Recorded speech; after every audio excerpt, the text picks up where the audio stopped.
Assalomu alaykum hurmatli dam oluvchilar. Bu xonamizni ichak yuvish xonasi. Mana bu Germaniyadan keltirilgan ichak yuvish apparati. Insonda ichak 4,5 metrdan 6-7 metrgacha bo'ladi. Shundan 1,5 metrdan 2 metrgachasi yo'g'on ichak bo'ladi.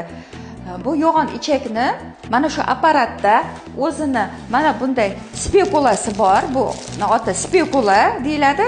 Mana bu yo'g'on shlankasidan axlatlar chiqib ketadi. Ingichka shlankasidan suv kirib turadi ichinglarga.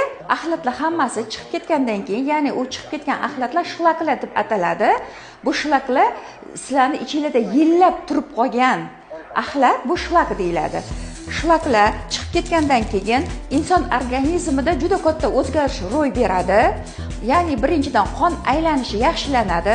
Qon aylanishi yaxshilangandan keyin yuraginglar, o'pkalar, ichaklar, jigar, hamma ichki organlaringlar ishlashi yaxshilanadi va teringlar ham silliqlashib, teriga ham juda ham yaxshi ta'sir qiladi. Yuzinglar tiniqlashadi. Sizlarni Semruh sanatoriyasida kutib qolamiz.